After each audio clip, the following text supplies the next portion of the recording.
Uber Comfort, I think they're called. We're going to have to get Uber Giant. That'd be right. Fucking had the worst Uber experience the other week because we went to the Adelaide-Melbourne game. Yeah. And we went across the road to Strathmore, I think it was, after that. Had a few bevies.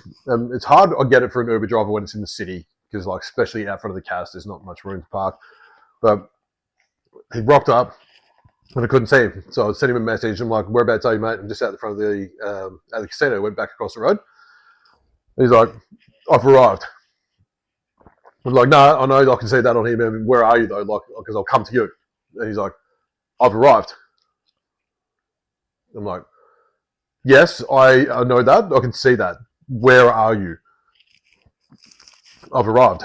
So I'm like, I reckon they have preset. Oh, they do. They're like things. little straight, like instant messages. But so I rang him, and he's like, I said, hey, mate, at this point I'm getting a bit frustrated. So I'm like, hey, mate, how you going? Whereabouts are you? Like, I'm out the front of the casino. He's like, I've arrived. I'm like, I know.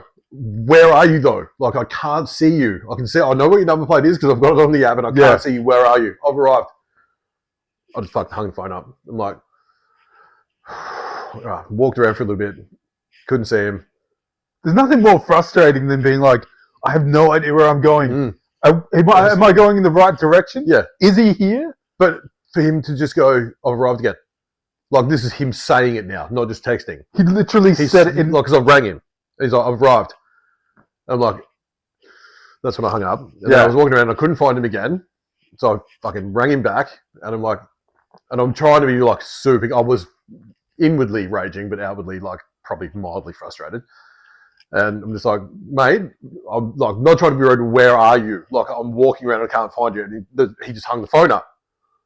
And I fucking saw, then I saw the car. It was like 200 or 300 meters up the road. I saw the number plate because I'd ended up walking that far and jumped in.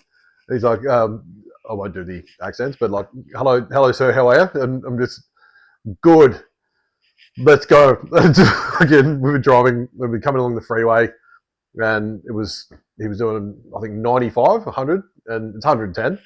And this car's just like, we're in the left lane, thankfully, but like, zooming past. I'm like, it's 110, man. And if we could go 110, that'd be fantastic. He's just like, oh yes, it's just dark along these roads. I'm just sorry to everyone there. And we all know you're not racist. It's fine. Okay, thank you. I'm here. Okay, yeah, well. Never fear.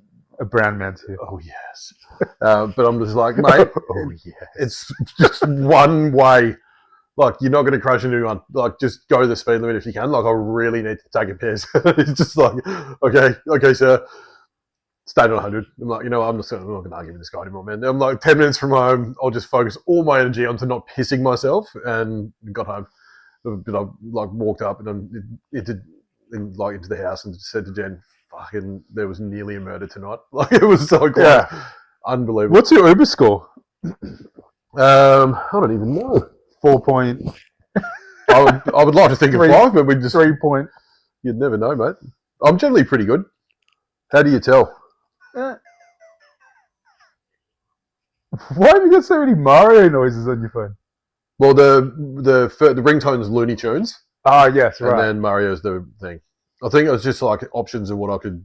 They were in the awesomely in the choices. So yeah. How do you tell what your score is? I'm not sure. Activity, I don't know. But I'm pretty good, man. I think I don't tip and I don't generally give like ratings at all. But I'd say I'd be, I'm a nice guy.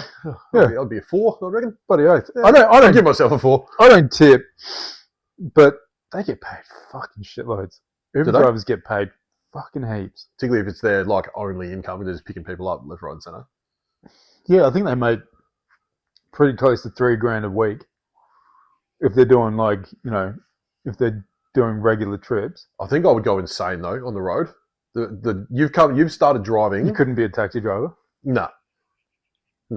I don't have road rage, but I cannot tolerate incompetence, and particularly on the road where it's such a dangerous environment. Like you've chosen to start, not chosen to, but you're now driving in probably one of the worst times, I reckon. Like the road has never been worse. Really? Yeah, at least from my experience, I'll come down the freeway every day, the Northern Expressway, and Do you think there's I don't more know. fuckwits up your way than there is down this way? Because you've lived in Could be. both. Yeah, it could be that. It could be that, but I don't know. You drive. Well, my logic is again with the logic, but driving one direction with each other Yeah. down the freeway. There's no intersections. There's no red lights. There's no anything. You're just going the same direction, except there's merging traffic every now and then. But I reckon 3 out of 5 mornings on the way to work, there'll be an accident somewhere, and it just drives me insane. Yeah. Like, do you mind if I smoke? Sorry. No, you're a good bit.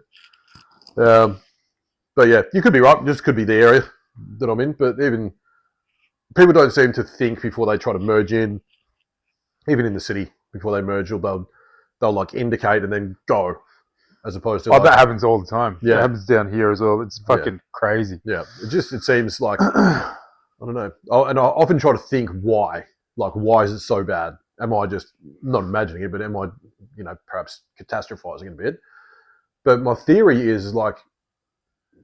We all know about we've mentioned mental health before in society, like it's huge, and that doesn't automatically go away when you go into a vehicle. No, like so if you've got a whole bunch of people that are driving that live with chronic anxiety, that has to affect so many things because you have to be when you're driving, you're effectively, to quote my granddad from my late granddad, you're driving a 2-ton weapon effectively, like.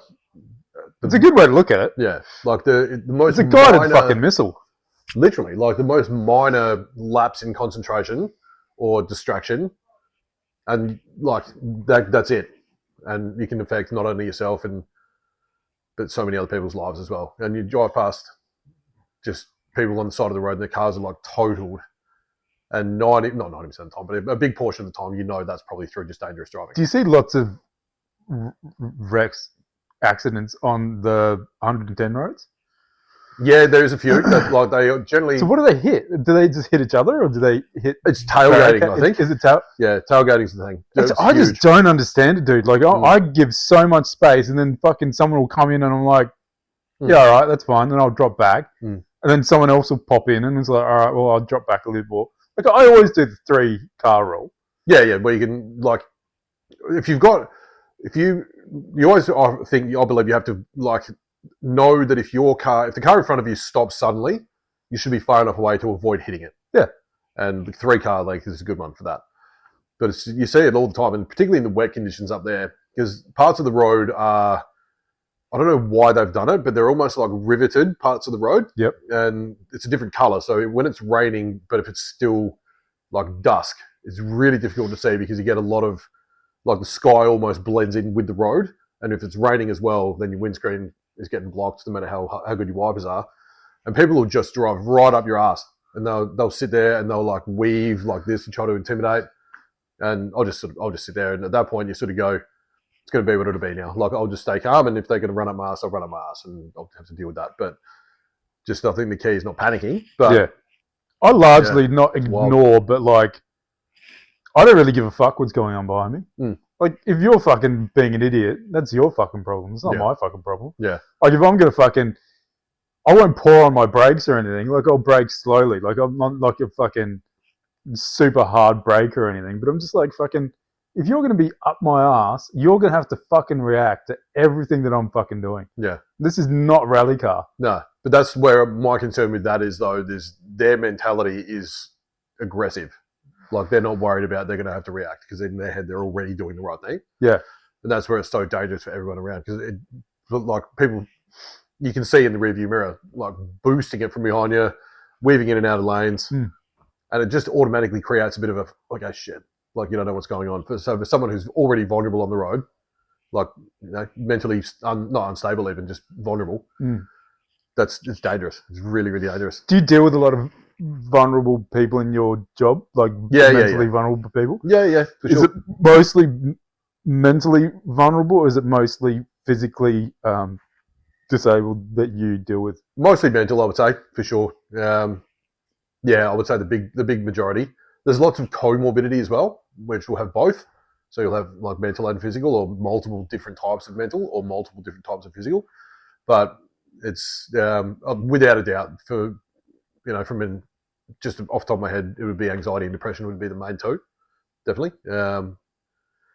Morbidity is a weird word as well because it's like, yeah, that's a very aggressive term. It is, but it's also like means like death.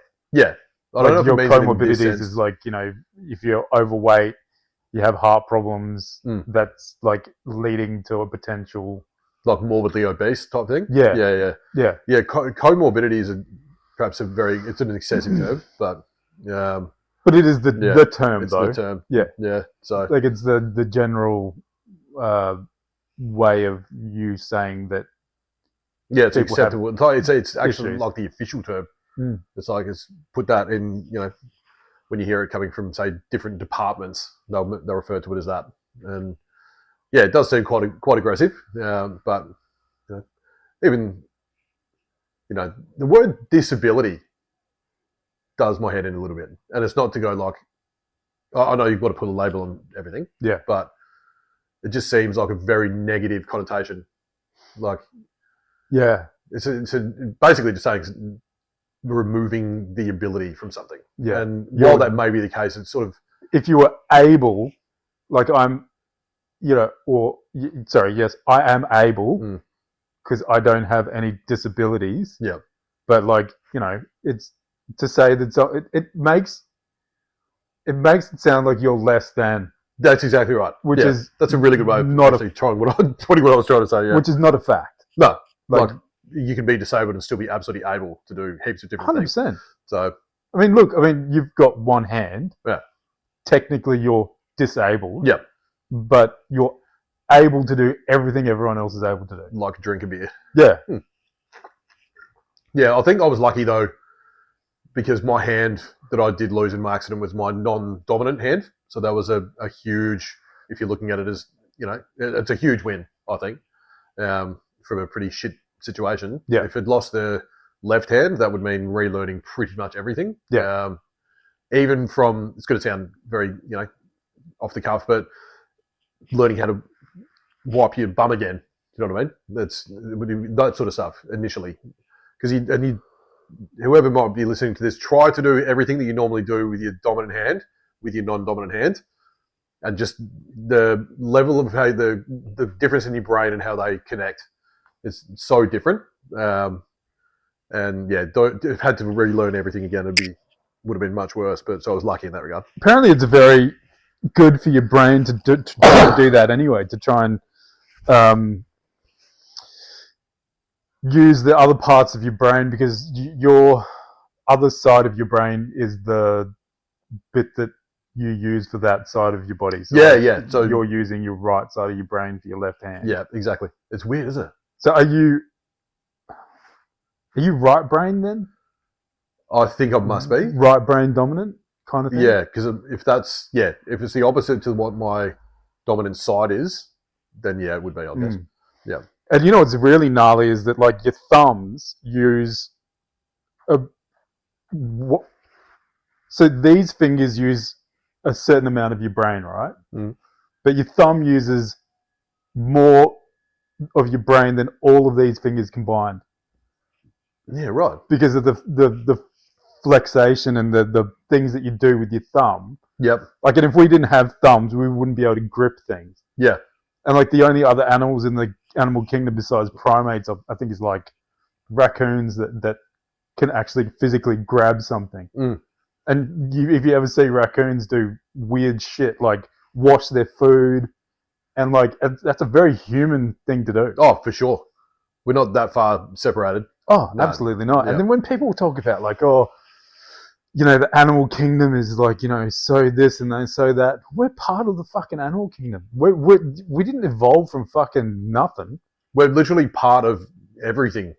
Yeah. Like, without being not a naturist. No. I'm not an anythingist, really. Yeah. But we are part of nature. Like, yeah. We will one day return to it, and it'll become our molecules. I don't know what the word is. I'm not smart enough to talk about this in too much detail. We're a closed system. Yeah. Like, the Earth is a closed system. We might get pieces of space junk or bits and pieces from, different parts of the universe that drop into Earth every now and then or whatever. But essentially, it's a closed system. Yeah.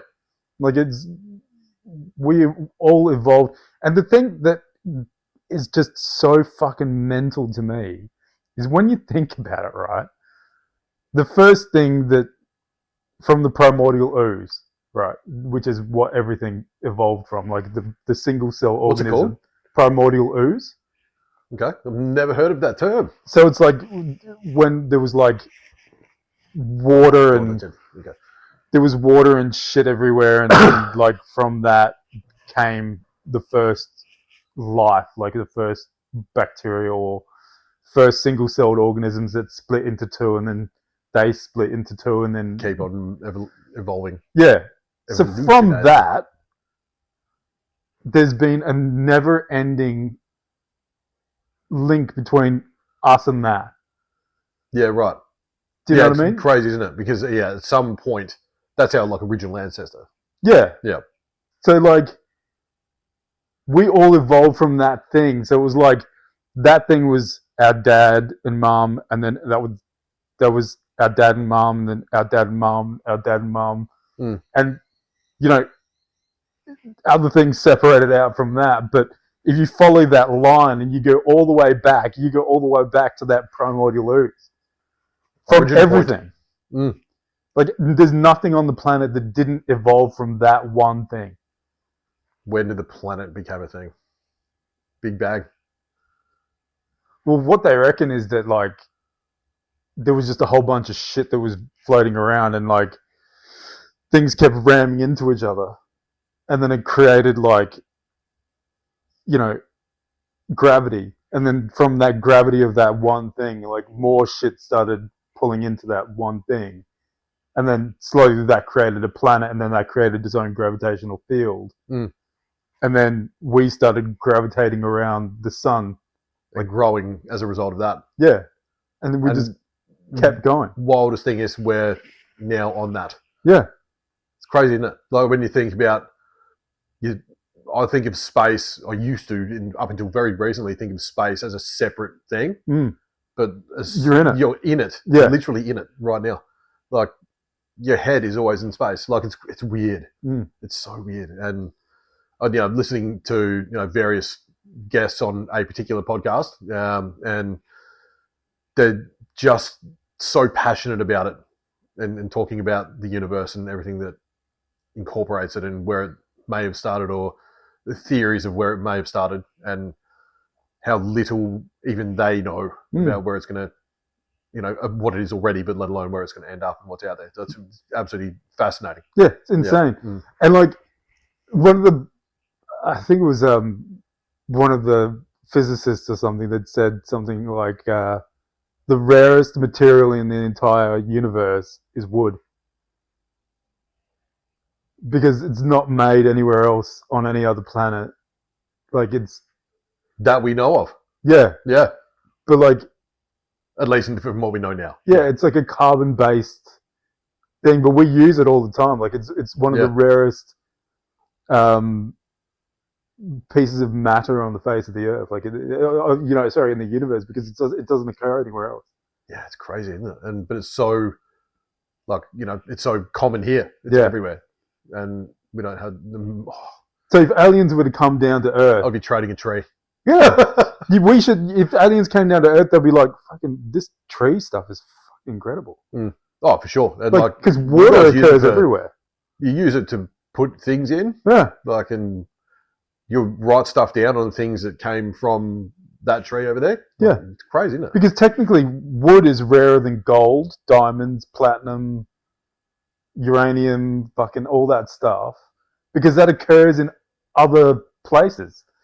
Yeah, that occurs in other, like in the sun, in Mars and Jupiter and Saturn and Uranus. Not my anus, but in Uranus, there's there's like on one of the planets it rains diamonds. Like it's like fucking. Which planet is that? It's like Saturn or Uranus or something. Trump like, will be there in no time, man. He'll be there. Oh yeah. He'll fucking get a big net. But then if you net it, like if you grabbed all this fucking diamonds, it would lower the value of diamonds here. Diamonds are only valuable because they're rare. Yeah. You know, like Mrs. was saying, like, you know, there's friends at her work that have these gigantic diamond rings because it's like they're fake diamonds. Like, you know, they're like 3 or 4 carat diamonds, but they're fake because they're made in lab grown. Lab grown. Yeah. Yeah. Which is different than mining a diamond, which is mined diamonds are super expensive. Yeah, yeah. Because you can't just go and make it in a lab. Yeah. They reckon the lab grown diamonds are becoming more and more popular because you can obviously, number one, get much better clarity. The price is significantly cheaper. Significant, yeah. But also they don't come from, you know, everyone's watching the movie Blood Diamond, like the origin points of the diamonds. Yeah. People feel less guilty about using something lab grown. 100%. And you sort of, I get it. Yeah. Like, because diamonds don't occur everywhere on every continent. Like, I think Alaska's got a lot of them. I think Africa's got a lot of them. Mm. Yeah, there's lots of, in the Congo, is that right? Yeah. It's weird, it's in such a war-torn place, I think, still. Yeah. And then to have such a beautiful element or mineral, whatever a diamond is. Yeah. It's wild, isn't it? And it's always been like that. Like, diamonds have always been, you know, very sought after in every culture since the beginning of time. Like, gold and diamonds. Yeah. Has always been massive. Like, you know, it has always been a sign of wealth. It's always been a sign of, you know, prosperity and, you know, like your society. You know, salt was super valuable at one stage, was as valuable as gold. Yep. Because obviously every human needs salt. Yep. You know what's really funny? I was listening to this thing about the Midwest of America. Because they're so far away from the ocean, like, because, you know, the ocean's on the east and west side of the United States. When you're in the middle, you don't get iodine because iodine comes from the ocean. Yep. So there was all these people in the Midwest with like huge goiters because they weren't getting enough iodine, and their thyroid was causing like them to get goiters. Yeah, and so when they went to conscript them, they couldn't conscript them because they had like such a bad problem. They were all like ready to go into like World War I or whatever. Man, I would have been like, you beauty, mate. Goiter, can't help you. Sorry, mate. Yeah, but they couldn't. Yeah. They couldn't because they had goiters. So then they started fortifying bread and milk with iodine and folate so that it would stop people in the Midwest getting goiters so that they could then send them into war. They could conscript them. So that's the reason they did it. It was part of the reason. Basically for recruitment into war. Yeah, well, like, you know, the United States has always kind of been the bastion of democracy. Mm. You know, they're like, as much as people talk shit about the fucking United States, if we didn't have them, the world would be fucked. Mm. Like, for sure. They're the bastion of democracy. Like, as much as people talk shit about them, they're a force of good against evil. I know exactly. I agree in part with what you're saying, and I fully understand the whole. You know, they effectively defend. They're the Western world defense. Yeah. And absolutely necessary to have those strong relationships. Like, no question about that. It does just when there's so much corruption that you hear about and you read about, and I don't know, does make me wonder a little bit. Like, is it there? Are they there creating an issue to then be the one who solves the issue in some cases as well? You can't have. Is it a necessary evil? Could be the other 100%. Yeah. You can't have 500 million people in a place without some type of corruption going on, and like the corruption that goes on in that sort of. But then you've got like you know, I hate to fucking say it, you look at fucking China, and you've got 1 billion people. There's corruption galore. They've got, you know, the government owns or controls good portion of what's going on. You can't say what you want to say when you want to say it. You can't fucking do what you want to do. You can't fucking like. There's just it's a totally different universe. People disappear in China. Yeah. People disappear in America, but you know, if you say something against the government in America, you don't disappear one day. Yeah. Like, no, that's true. This whole theory of like Pauline Hanson talking about what is it, the monoculture? She wants a monoculture and all this kind of stuff. Yeah, okay.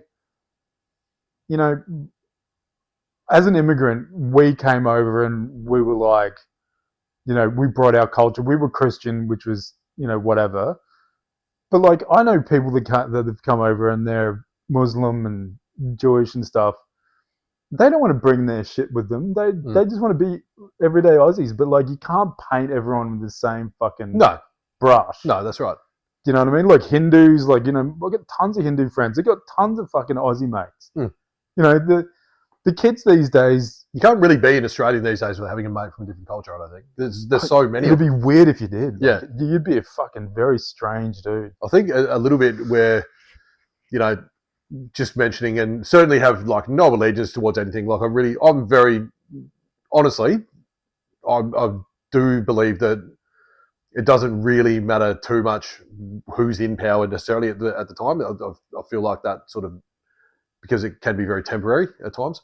But if someone hasn't been, just referencing Pauline Hanson, if she hasn't been the answer for 20 years or 25 years, however long she's been in politics, why all of a sudden is she looked at by so many people as the answer? And I just think maybe that's because, well, it could be two things. We're void of genuine quality leadership. Yeah, 100%. And perhaps some underlying issues of lack of education around various races and cultures. Yeah.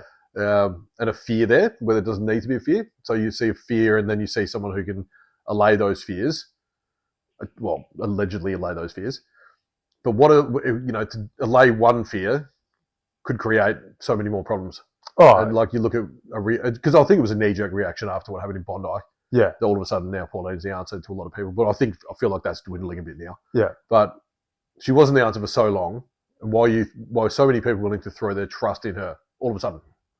That to me shows there's a bigger problem, which is ideally around a lack of education, but it could just be generational, issues around perhaps,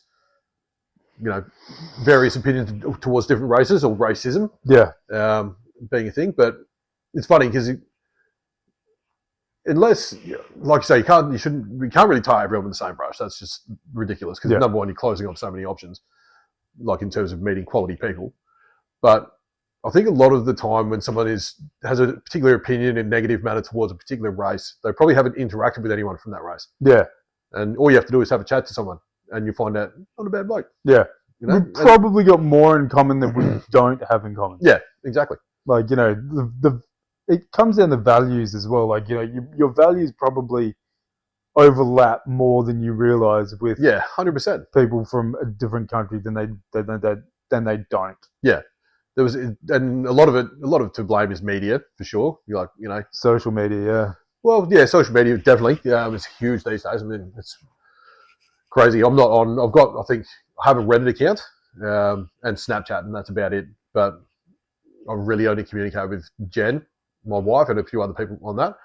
And then the rest of it's just done old school through phones, the normal way. But social media, I just found super negative. It was just so crazily geared towards negativity. I'll tell you a hot tip. It was beginning to really mess with my head. If you've got depression or if you're going through a midlife crisis, get the fuck off social media. 100%. Just don't do it. Like, it's just so toxic. Yeah. Like, you go on the most menial thing and there'll be the most toxic trolls on there trolling some shit, just looking for... And I don't know how they make money off it, but for some reason it's finance. Like, trolling is finance. Like, there's a $1 billion industry in trolls. Yeah, building data centers and things like that. I suppose you look at it, and again, super uneducated in this area, like from an official sense. Same. But just from a gut feel sense, I guess, is negativity is what sells. It always has, and like in normal regulation media, you know, if it bleeds, it leads, and all the old sayings. Yeah. But and if I'm being honest, that's the same with me. I'll only really get interested in what's going on the news if it's something probably. It sounds bad to say, but if it's something negative, like I'll watch the news and go, oh, and I'll be interested in what's going on. But if it's like a story of this, you know, old lady's cat got saved out of a tree by a bunch of really well-doing firemen, I'm not gonna lie, I don't really care about that. Like, Yeah. and that sounds terrible. And, you know, I think it's just human nature, which is why the media is geared that way a little bit, I guess. But just with so much advertising on social media, that's where you have to question why. Like, there's all these bots. Like, they geared. A lot of it is why people are so paranoid about privacy, because in such an innocent or seemingly innocent way, grabbing your data seems, I don't really care what my data, where my data goes. Couldn't give two shits, really. No, I couldn't care. But it's all geared towards, I suppose, how some people would say that they're trying to make a society think a certain way so that then they can sort of navigate that mindset towards something. Yeah. And, you know, I don't take it all too seriously now because I'm off social media. And the reason I got off it, though, was I went into my settings it was Facebook that I was on most of the time. And I don't have Instagram, or I've probably got an account from 50 years ago that I don't use, but couldn't even remember how to log into now, being honest. But looking at how much I was on there, like, was the thing, because it was in my head, like, I'm on here way too much. I know that. Let me just see how much I'm on here. And it gave me, I think it was the last 7 days of usage, and it worked out to being on I think it was 1 hour and 7 minutes per day. And I broke that down to I'm at work for 8 hours of those. I'm supposed to be sleeping for 8 hours of those. So that gives me another remaining 8 hours and you obviously log into a bit of work during the day, but as a percentage. Yeah. But not only that, the mindless need to go onto it. Because if I'm on there, I was never really on it for more than a minute or two. Just you quick scroll, seen this already, or whatever, and off. So to me, that meant that I'm scrolling. If I'm on there for 2 minutes, I'm going on 16 or 17 times a day while I'm awake, mindlessly, without even realizing it. Yeah. And I was like, no, I reckon I'm good for now. And I'm just seeing the same things over and over and over again. And that meant that I wasn't in the moment with the person I was in the room with, or, you know, wasn't focused totally on doing what I was meant to be doing at work, or whatever it was. And since I got off of it, have not missed it at all once. And occasionally I'll look on, you know, wake up in the morning, have a coffee, lay in bed, and Jen will be going through her social media, and I'll jump and have a bit of a look. And so glad that I'm off it. Yeah. Just by looking at it for 3 seconds, I'm like, nah. And she'll try to show me a reel, and not for me. I'll just be like, not rudely, but I don't care. Yeah. Like, just you do you over there, but I don't care about the reels at all. Yeah. And I'm sure there's some funny stuff that I'm missing and whatever, but I'll take that. I'll go through YouTube Shorts. Oh yeah, actually, when I say no social media, YouTube's a big one. Yeah. But like, I don't read comments. I'll just flick through it and be like, oh, this is funny.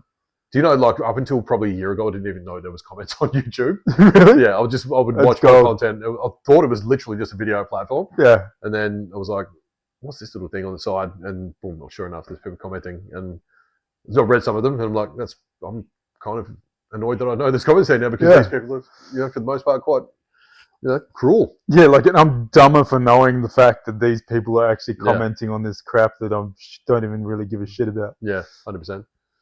But I'm going to grab another beer. Did you want one? Yeah. Yeah.